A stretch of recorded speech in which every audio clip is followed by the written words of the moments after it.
Hey, what's going on, APUSH peeps? We have chapter 15 of America's history for you today. This one is on Reconstruction. We're going to see many social, political, and economic changes in United States history during this time. All right, let's start off talking about the struggle for national Reconstruction. I want to begin with a couple questions that will face America during Reconstruction. Number one, how should the South be readmitted? Should they be readmitted right away? Should it take a while? Should there be conditions that they should have to meet? And should the leaders be punished? Or should they be welcomed back like long lost brothers who are returning? Now, there are a couple approaches you should be familiar with. The first is the presidential approaches, first by Lincoln and then Johnson after Lincoln is assassinated. Lincoln and Johnson had similar plans.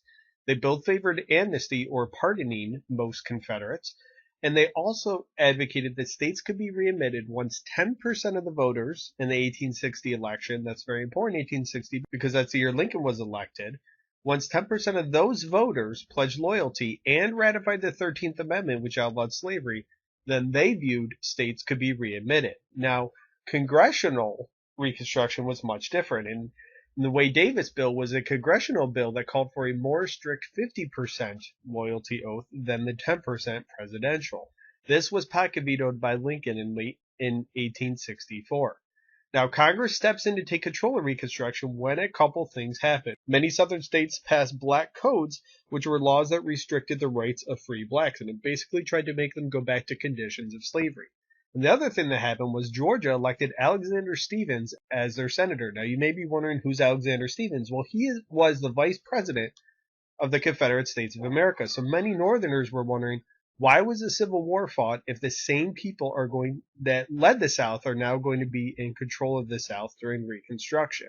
So once Lincoln dies, there's going to be a fight between Congress and President Johnson. Many laws that the Republicans pass in Congress, Johnson will veto and the Republicans will override. Now, we have the Freedmen's Bureau, which was established to provide food, education, assistance to former slaves and poor whites. And its biggest success was education. Hands down, its biggest success was education.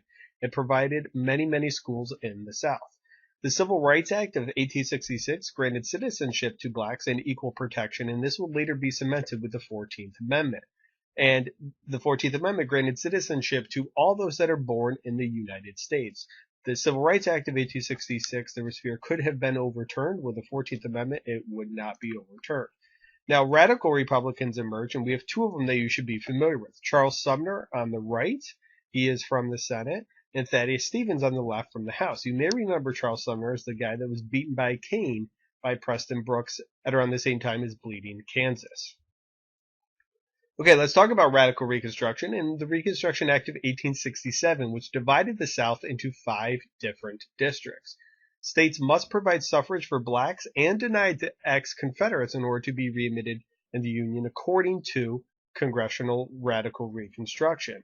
Andrew Johnson was impeached for violating an act called the Tenure of Office Act, and this stated that the president must get the consent of the Senate before removing cabinet members. And he ends up firing this guy, Secretary of War Stanton. So he violates the Tenure of Office Act, which was an unfair act, and Johnson is impeached. However, he is not removed from office. It falls 1 vote shy.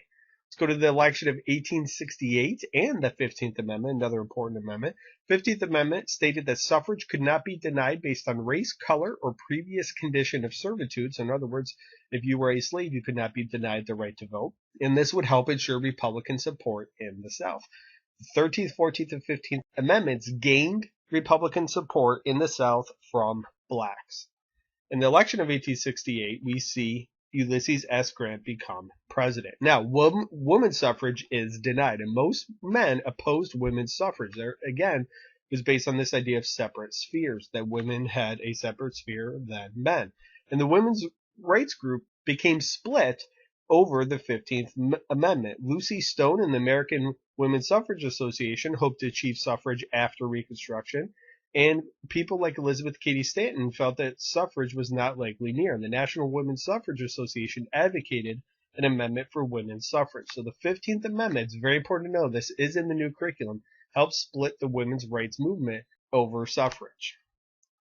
Okay, let's talk about the quest for land. Many former Confederates gained their land back from pardons that Johnson gave out during his amnesty plan. That left many former free slaves with little land.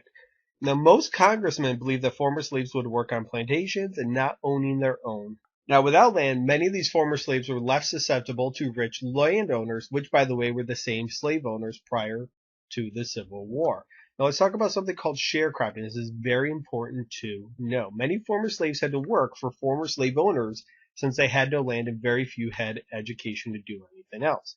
So the system of sharecropping develops, which is specifically mentioned in the new curriculum. This is the idea of renting land to an individual, and that individual will pay for the land by crops. And if a drought or poor farming were to hit, the tenants would be in trouble. This, coupled with something called the crop lien system, really hurt many sharecroppers that were predominantly African American. The crop lien system stated that you would receive credit from a local store, usually at a very high rate. So the first year when a sharecropper was starting out and they needed money, they would take out a loan from a local store, which in many cases could be owned by the rich plantation owner, or the plantation owner would have some sort of benefit from that store. Now, this very high interest rate of 50 to 60% would be hard to pay back, and this usually led to debt for borrowers and former slaves. This perpetuated many former slaves to be in a state of debt. So let's talk about the Union League. This was an organization for black and white Republicans to share political news and voting procedures for blacks.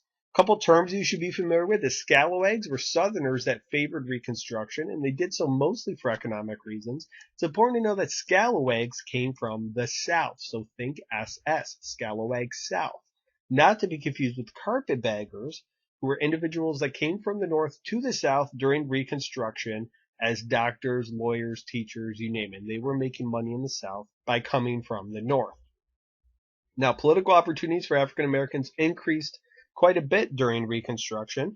You have Robert Smalls, who was a former slave and a Civil War hero who was a steamboat pilot. He became a congressman. And Hiram Revels was the first African American in the Senate. He actually took Jefferson Davis's seat, and Jefferson Davis was the president of the Confederate States of America. Black churches doubled, not only as churches, but also as schools and meeting places for many African Americans in the South. And the Civil Rights Act of 1875 granted full and equal access to political accommodations. We'll see that does not hold up, unfortunately. Okay, waning. This word waning is in the textbook and it's in the new AP curriculum. Be familiar with it. It means to decrease or become weaker.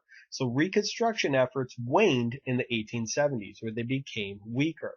So let's talk about why. Well, the Panic of 1873 hurt the country financially and Republican goals in the South because it cost lots of money. Education, the schools that they were building, cost lots of money. Stories of corruption hurt the Republican Party, which led to a split in the Republican Party. One side, the liberal Republicans, were led by this guy, Horace Greeley, who ran for president not only as a liberal Republican, but also as a Democrat in 1872. He was a newspaper editor and friend of Abraham Lincoln. Now, he advocated laissez-faire and smaller government, and many liberal Republicans advocate a smaller government. Smaller government would mean that there is less of a role for the federal government in Reconstruction.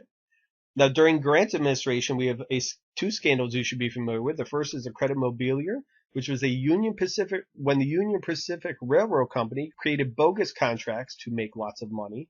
And members of Congress and Grant's vice president accepted bribes. And this was a huge public relations disaster. The whiskey ring was when government officials were creating false tax reports to cheat the government out of millions of dollars of taxes. And the Secretary of War, Grant's Secretary of War, accepted bribes. Okay, let's talk about counter-revolution in the South. The Redeemer governments is something you should be familiar with. And these were local and state governments that ousted Republican governments. This was often done through violence and intimidation. We'll see the KKK, the Ku Klux Klan, develop, and they terrorized not only blacks, but Republicans. And if you look at this cartoon here, you notice that this person that is hanging from a tree has a bag in his hand that says Ohio. So that would be a carpetbagger, somebody coming from the North to the South. So the KKK not only terrorized blacks, they also terrorized Republicans. The Enforcement Acts, or Force Acts, of 1870 to 1871 were passed by Congress in response to the KKK, and now allowed the federal government to prosecute criminals. And the president could use the military to protect individual rights.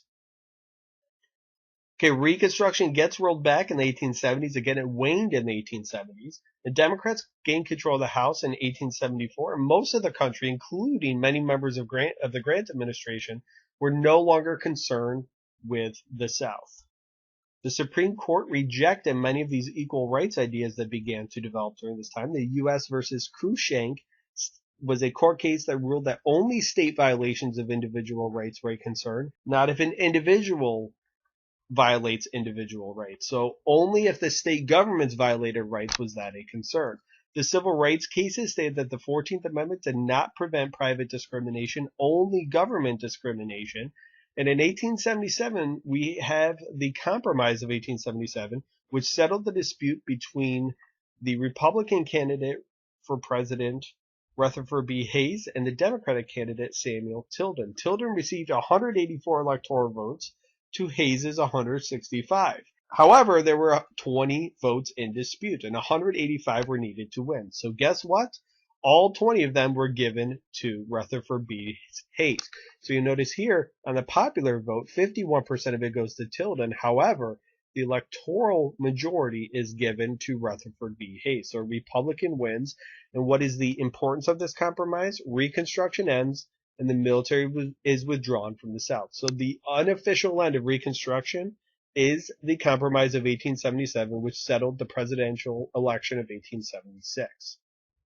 So let's talk about the legacies of Reconstruction. Although blacks still faced unbelievably harsh conditions, life was mostly better than the pre-Civil War antebellum era.